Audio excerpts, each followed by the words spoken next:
Legal, hoje é dia 24 de julho de 2015 e esse é o Podcast Mão número 10. Chegamos ao 10º Podcast Mão, hein, Teleco? Você imaginou que a gente ia chegar tão longe, tão rápido? Estou esperando chegar ao 1910, que aí vamos fazer um especial. Vai ser um especial em 1910, talvez em 2019, mais ou menos. A gente chegue por ali. Rodrigo Vessone, tudo tranquilo? Tudo tranquilo. O número 10 da camiseta, acho que talvez talvez não, né? Do melhor jogador do Corinthians no Campeonato Brasileiro, que é o Jadson, né? Artilheiro do Corinthians no Campeonato Brasileiro. Falou ontem no Parque Ecológico do Tietê. Falou sobre o bom momento que vive. Quem diria que o Jadson seria o grande nome do Corinthians um dia. Agora a gente vai começar esse podcast Mão número 10 falando sobre uma matéria do Lance, o jornal que você trabalha e é responsável, e sobre uma matéria sua, Rodrigo Vessone, a respeito dos ingressos da Arena Corinthians, algo que o torcedor estava esperando há muito tempo. Vai diminuir o preço do ingresso da Arena do Timão, Vessone? Belo, na verdade é uma história que eu tinha pequenos detalhes há um bom tempo, mas não tinha todos os detalhes. Ainda falta alguma coisa ou outra, mas enfim. E eu fui esperando, fui pedindo, perguntando, tentando fuçar, e aí as pessoas lá de dentro do clube passavam coisas pedaços por pedaços, e aí fui esperando, e aí foi chegando uma hora que a gente vai percebendo aquela coisa de repórter, que a coisa começou a vazar, pequenas pessoas que chegavam na redação ou que comentavam com a gente, estão falando lá no departamento X que pode ser que vai diminuir não sei o que, parece que vai acontecer não sei o que, e aí você começa a perceber que a história vai vazar, e aí você chega à conclusão de que tá na hora de você dar logo a notícia, enfim, com o que você tem, que falta alguma coisinha ou outra, mas que você já tem história. E aí eu fui atrás conversar com o pessoal lá, os responsáveis pela arena, e aí eles me contaram o que dava ainda para contar. Tem coisas ainda que o martelo não tá batido, e entre essas coisas aí que já dava para contar, o início dessa diminuição dos ingressos, que vai ser contra o Cruzeiro no retorno. Foi por isso, inclusive, que ao invés de abrir esses 3 jogos que normalmente abre para o fiel torcedor, que normalmente abre aqueles triozinhos de jogos, dessa vez abriu só o Sport e o Vasco, né? O Vasco e o Sport. E isso foi de propósito, porque estava fechando o turno e o jogo do Cruzeiro na abertura do retorno não abriu. E era de propósito porque o primeiro jogo que vai começar esses preços novos vai ser, na verdade, o do Cruzeiro. E aí os 2 preços que vão ser alterados, isso já está batido esse martelo, é o Leste Superior, que era o de R$150, quando começava, era o primeiro grande impacto para o torcedor, aquele primeiro que afastava principalmente aquele torcedor que tentava ir no jogo ali avulso, que não era sócio torcedor, que chegava, eu já vi essa cena no Parque São Jorge, olhava a tabulação ali na frente do lado da bilheteria, tava tudo X no de 50, de 50 outro X, mais um de X no de 80, quando ele via o 150, o torcedor virava as costas e ia embora. Eu vi essa cena algumas vezes, porque as pessoas olhavam, via que só tinha de 150 e ia embora. Queria ir no jogo, mas não tinha como. Então esse de 150 agora, a tendência não tá batida esse martelo, mas é que seja R$100 a partir de agora. Então o sócio torcedor pagando ali coisa de 70, talvez R$75. Seria leste inferior 80, leste superior 100, seria isso? Seria 100. E aí nós estamos falando de preço cheio. Então, para o sócio torcedor, que hoje paga 64 na leste inferior, pagaria coisa de 75, alguma coisa assim, na leste superior. Enfim, um preço aí mais justo, que eu acho que certamente o torcedor vai lotar aquele setor que lota aí esporadicamente. Vai ser um preço que certamente, então, a gente vai ter a norte e a sul lotadas, como sempre acontece, a leste inferior também lotada sem muito esforço, e agora acho que a leste superior também lotada sem muito esforço também. E a oeste inferior, que agora ali tem um pouco de aquelas cativas, as PSL também, elas estão divididas com aquelas fantasmas, que não existem aquelas pessoas com os ingressos a R$250, o clube também percebeu que não dava mais e resolveu baixar para 180. Então nós estamos falando aí de um ingresso que já vai baixar também um valor razoável para 180, que a gente está falando aí alguma coisa em torno de 120 para sócio torcedor, talvez uns R$130, e uma meia entrada 90, enfim, já virou uma coisa um pouco mais normal. Então você percebe que aquele preço da Leste Superior, que antes era 150, na verdade, ele tomava aquele público que era do Oeste, porque a pessoa que poderia ter um poder aquisitivo para ir no Oeste, na verdade ela deixava de ir lá para ir no Leste Superior a 150. Então esse era o grande problema da Oeste. Ela tirava a pessoa de lá para ir para o Leste e fazia com que a pessoa que poderia pagar no Leste também não tinha dinheiro para ir, ficava em casa. Então acho que com essa mudança ela vai deixar a pessoa que não estava indo para o jogo porque não tinha condição para ela ir de Leste, e aquela pessoa que tem condição de ir no Oeste voltar lá para o Oeste. E a gente vai ter um aumento de público considerável, eu não tenho dúvida disso.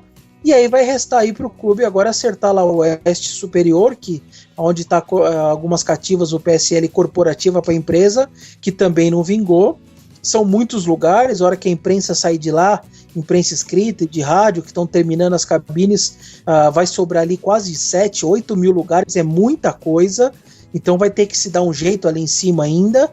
Os camarotes continuam ali também esperando, são quase cerca de 2 mil lugares também esperam as pessoas, normalmente ficam 200 pessoas só nos camarotes, mas principalmente aquele Oeste Superior vão ter que dar um jeito naquilo, e também tem que abaixar ali em cima também, porque são muitos lugares. Então assim, na minha visão, o erro todo foi na construção do estádio, porque se deixou muitos lugares para aquele prédio Oeste, acreditando num público de quase 15 mil ali, a gente está falando de quase 12, 15 mil para cativas, para um público muito VIP. E lá no Pacaembu era um número muito menor, né? Que seria o público da numerada coberta.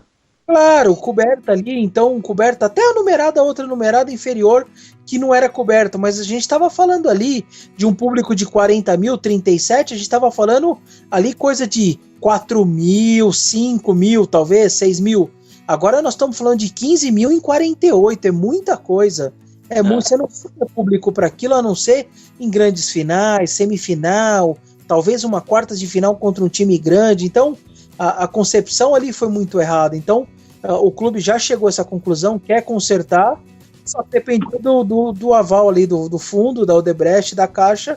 Eles conseguiram e agora vão alterar os valores. Enfim, uma grande notícia, repercutiu muito, pessoal de quem é de torcida organizada, pessoal nas redes sociais, torcedor comum, enfim, acho que todo mundo adorou o preço, foi um ou outro só que achou que poderia até ser um pouco menos ainda, mas acho que 95%, 96% das pessoas gostaram do preço, entende que o clube tem que pagar o estádio, também não dá para ser muito barato, enfim, acho que de uma maneira geral foi muito bem aceito os valores. Então se for batido esse martelo a 100 e 180, vai ser uma bola dentro da diretoria. A tendência é que a gente tenha um retorno aí, se o time se manter ali nessa posição de quarto, terceiro, quinto, e acho que vai ter um retorno aí com 35, 38 mil pessoas, o Corinthians de média aí, eu acho que meio que sem esforço até, viu?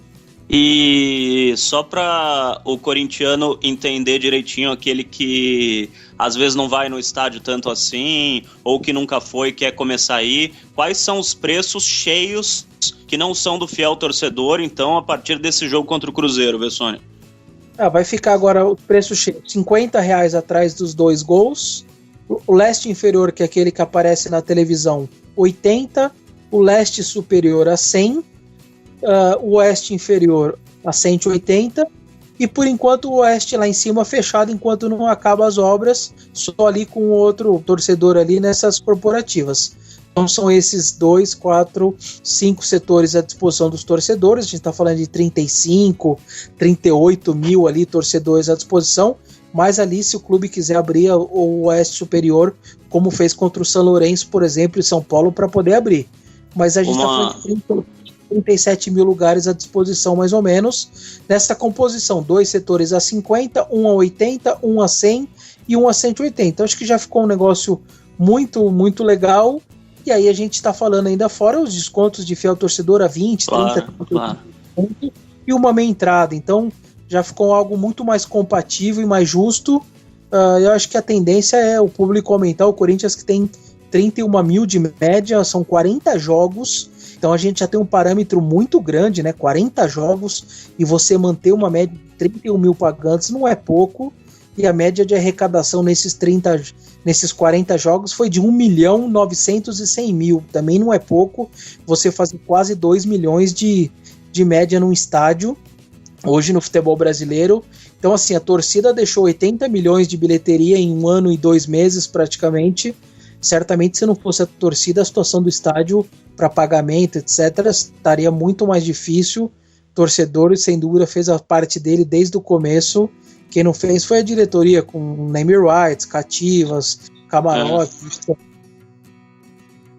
É verdade. Eu ouvi de uma pessoa até que trabalha no estádio, não no Corinthians, o seguinte, que toda vez que eles pegavam, nos últimos meses, a comparação de público e renda do estádio do Corinthians com o estádio do Palmeiras, eles percebiam o erro que eles tinham feito nos preços dos ingressos do Corinthians, porque o palmeirense ama o Palmeiras tanto quanto o corintiano ama o Corinthians, ou o corintiano ama o Corinthians tanto quanto o palmeirense ama o Palmeiras. Não tem diferença. Agora, o público estava indo mais nos jogos do Palmeiras, dando mais renda para o Palmeiras do que o público do Corinthians, o que nunca aconteceu anteriormente. Então, essa pessoa me disse, isso é uma pressão para a diretoria diminuir o preço dos ingressos aqui, porque daí o corintiano, com o amor que tem pelo clube, vai entrar até nessa concorrência com o Palmeiras e vai ganhar fatalmente essa concorrência e fazer uma média maior e fazer uma renda maior até do que o estádio do rival. O Teleco ficou bom com esses preços novos ou tinha que abaixar mais?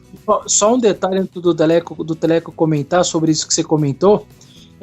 O Palmeiras, ele percebeu que os ingressos dele estavam muito fora do padrão, mas percebeu de uma maneira rápida e alterou, porque ele tem jurisdição ali para poder alterar quando ele quiser. O Corinthians demorou muito, na verdade o clube já percebeu há um tempo, só que ele não tinha essa autorização do Odebrecht e da Caixa, precisou convencer os executivos. Na verdade é o fundo que cuida do estádio, né, e não o clube sozinho.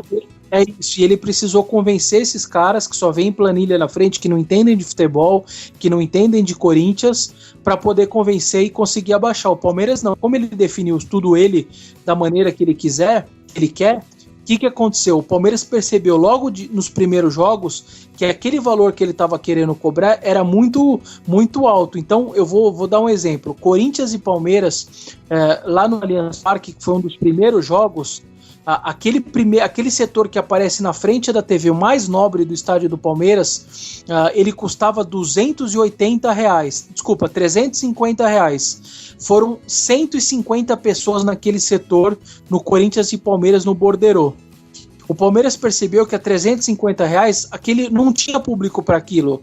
O que o Palmeiras fez? Aquele setor virou R$200 e hoje dá 2.500 pessoas a R$200, e sendo que o Corinthians e Palmeiras tinha 150 pessoas. Então assim, não custou, não demorou muito, o Palmeiras percebeu, abaixou, e aí aquele setor que foi vazio nos primeiros jogos, hoje está lotando normalmente. Então demorou para o Corinthians perceber, mas chegou à conclusão que tinha que abaixar.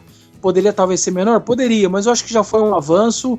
Eu achei interessante, queria ouvir o Teleco também, enfim, qual a opinião dele? Então, eu acho muito legal uma coisa que você estava falando aí do Pacaembu, né? O Pacaembu tinha 27 mil lugares populares, 11 mil lugares médios, como a laranja e o numerado amarelo, e só 2 mil caros, dando aí 37 mil. Agora, no caso do Arena Corinthians, que você tem 47 mil lugares, 17 mil são populares, é a norte e sul. O médio, que era leste inferior e superior, são mais 16 mil lugares, e caros são 14.500 lugares. Isso na configuração atual.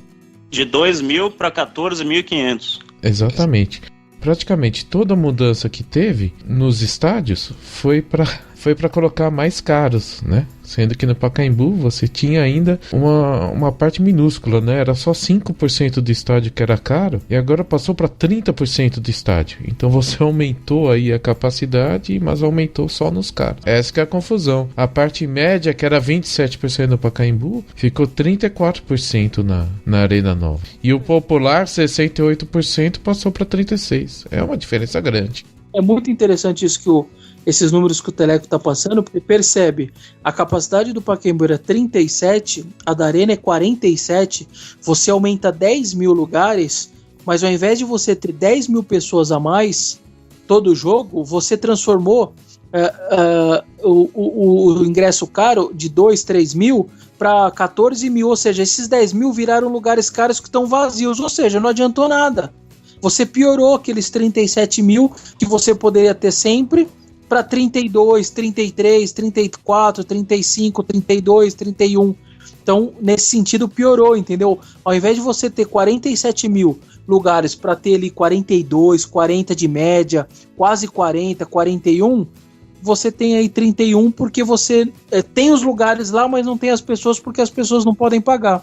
Então, você vê que diminuem em 10 mil os lugares populares. Sim. Tá? Só corrigindo a capacidade é 40 mil do Pacaembu, tá? Mas é isso aí, diminuiu em 10 mil os lugares populares e aumentou em 6 mil os médios. Você lembra também que a laranja ela custava R$200 em jogo de Libertadores, né? Também era bem cara.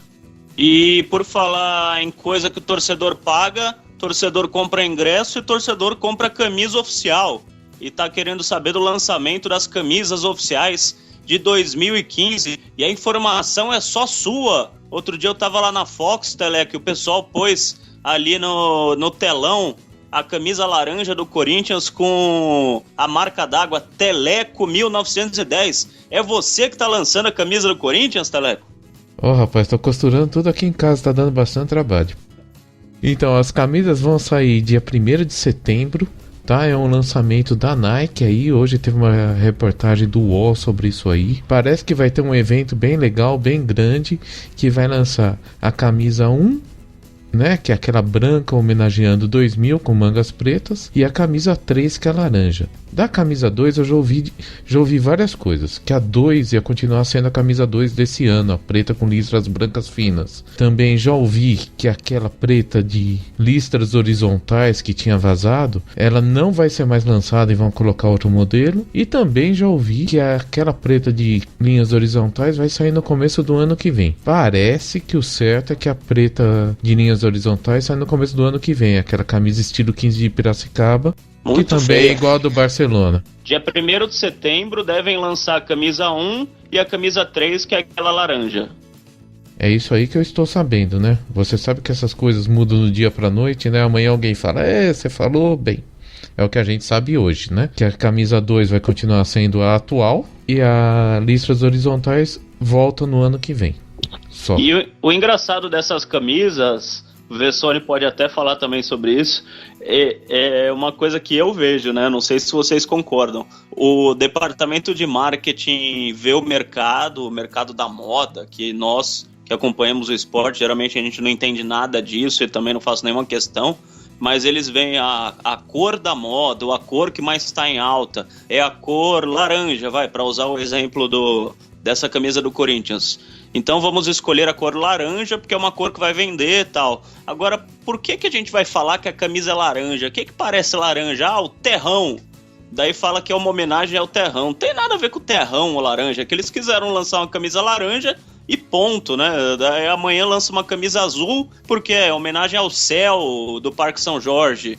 Uma camisa preta, por quê? Por causa da torre do bar do Parque São Jorge, que tem uma ponta preta. Não é homenagem ao terrão, a camisa laranja, é porque eles precisavam lançar laranja e daí eles inventam uma desculpa para ter motivo para ter escolhido essa cor. Vocês concordam?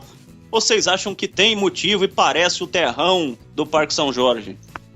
Eu só acho que... Não, eu concordo com você. Eu só discordo quando tem data comemorativa no meio. Então, por exemplo, vai fazer quando a Topper naquela vez, por exemplo, se não me engano, quando fez 25 anos do título de 77 em 2002, lançou, era o jubileu de prata do título. Uma prateada, né? A prateada. Então, assim, era o jubileu de prata daquele título de 77. Então, só era possível naquele ano lançar a prata. Porque era muito justo que fosse a prata pelo jubileu de prata. Mas eu lembrei de outro exemplo, a camisa vinho, por quê? Para homenagear o Torino. Então, se tivesse ali a data de 67, que eu acho que quando foi o acidente, tivesse completando 40 anos, 50 anos, teria um gancho, mas não teve. Eles deram um jeito e virou aquilo ali. Eu concordo com você. Eu só pondero assim, se fosse, então, 10 anos da conquista do primeiro Mundial. pega o gancho dos 10 anos e faz uma parecida, aí eu acho que tem um gancho, porque é o gancho do comemorativo, entende? Não, certeza. Tem algumas datas em que há motivo para eles lançarem certas camisas, concordo contigo.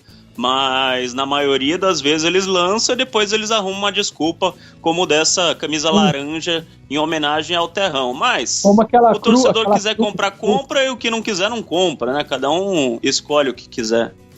É só você saber aí que essa camisa de listras horizontais era homenageando a bandeira paulista e aquela camisa que o Leão usava em 83. Fala sério. Agora, vamos pro último assunto, né? Que a gente já tá falando demais nessa sexta-feira. O Jonatas, hoje eu conversei com o pessoal que tá ali no dia a dia, rodeando o jogador. Tem muita gente falando que ele tá passando férias em Betim, em Minas Gerais, e não tem nada a ver. Ele tá em Belo Horizonte, ele tem uma casa em Belo Horizonte, tá com a família dele na capital de Minas Gerais. Tem nada a ver com Betim. O que ele faz é o seguinte: todo dia ele pega o carro, anda 20 minutos na estrada e vai até Contagem, onde o personal trainer dele tem uma academia. Um cara que acompanha ele faz 3 anos já, morava com ele na Espanha, morava com ele na Itália, e ele tá fazendo exercício para manter a forma na cidade de Contagem, mas ele tá em Belo Horizonte. E o que o pessoal falou foi até muito interessante. Falou que ele não consegue pegar o celular sem que o celular toque, que é uma notificação de Instagram ou de Twitter de torcedor do Corinthians, que ele nunca viu isso na vida, ele tá impressionado. A gente já tinha ouvido falar que o torcedor do Corinthians tá mexendo com a cabeça dele e tal, mas até eu conversar com pessoas que realmente conhecem ele, eu não tinha acreditado totalmente nessa história. Eu percebi que é verdade mesmo, que ele tá impressionado.